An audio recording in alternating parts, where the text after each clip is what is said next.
জমির কাছে গেলে মনে করেন ভিতর পাইটা জায়গা, কান্দার টেলা মনে করেন খাওয়া দাওয়া সব বদ্ধ। এখন হাওরের তো মনে করেন এমন অবস্থা হয়েছে, কাইটটা যায় না লুমু থাকার মতো নাই, রোদ্র নাই, বৃষ্টি নাই, কামলা নাই, মানে কি করব, করার কিছু নাই। হাওরের মাঝে মনে করেন বনবাসের মতন ঘুরতে পারতেছি, কামলার কাছে গেলে কাউকে কাটতে দিতে পারবো না, বৃষ্টি খারাপ, দিন খারাপ, এখন কি করব। সরকার যদি কিছু মনে করেন দেখে তাহলে আমরা মনে করেন চলাফেরা করতে পারবো না। এটা তো মনে করেন ঋণ মাজন করছি, খেত বিছি, বাড়ি বিছি, ঋণ মাজন দিতে হইব। কি বলবো আর, খান্না আসে বাড়ি এলাকার মানুষ আমরা সব বাসায় নিয়ে যেতেছে, কিন্তু কিছু করার মতন নাই, সব কাটার মতন কোনো ব্যবস্থা নাই, কাটা আনলো মানে এটা লওয়ার কোনো ব্যবস্থা নাই, রৌদ্র নাই। মানে এই বাড়ি এলাকার মানুষ খুব দুর্যোগের মাঝে পড়ে রয়েছে, কিন্তু রৌদ্র পাইতেছে না, ধান সব নষ্ট হয়ে যেতেছে, সম্পূর্ণ ধান হাওরের মাঝে রয়ে গেছে।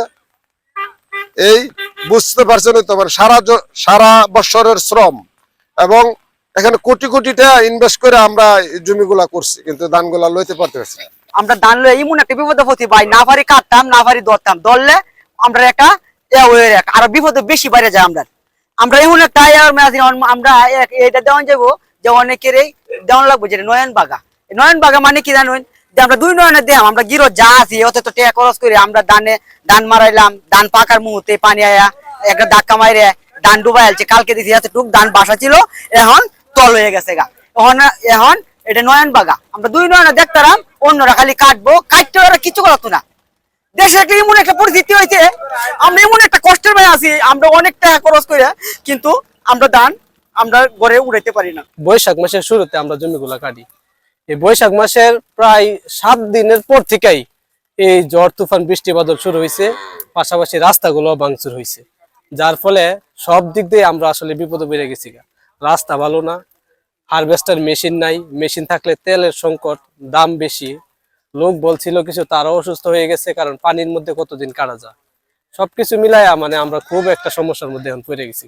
মানে একজনকে আমরা 1,500 টাকা যে, আর তো মেশিন দিয়েও কাটানো দিতেছে না, মেশিন পানি তো নামে না, কি করবো, তো জমি কাটাইতে গিয়ে যে পয়সা লাগবে আমার ধানের চেয়ে বেশি খরচ হয়ে যাবে, এই অবস্থা আছে, ওনার কিছু করার নেই। আজকে পর্যন্ত হাওরে 50% ধান কর্তন সম্পন্ন হয়েছে। আপনারা জানেন সম্প্রতি প্রাকৃতিক দুর্যোগ, বিশেষ করে অতিবৃষ্টির কারণে হাওরের ধান কর্তন একটু ধীরগতিতে সম্পন্ন হচ্ছে। ইতিমধ্যেই ভারী বৃষ্টির কারণে হাওরের বিভিন্ন এলাকায় এবং নদীর পানি বৃদ্ধি পাওয়ার কারণে হাওরের বেশ কিছু এলাকায় ধান নিমজ্জিত হয়েছে। আমাদের এই নিমজ্জিত জমির পরিমাণ এবং ক্ষতিগ্রস্ত কৃষকদের তালিকা মাঠ পর্যায়ে উপসহকারী কৃষি কর্মকর্তা সম্পন্ন করতেছেন। এই তালিকাটি সম্পন্ন হলে আমরা ক্ষতিগ্রস্ত কৃষকের যে চূড়ান্ত তথ্য সেটি সরকারের কাছে প্রেরণ করতে পারবো, এবং সরকার সেই ক্ষতিগ্রস্ত কৃষকের সহায়তার জন্য হয়তো কোনো প্যাকেজ ঘোষণা করতে পারবে।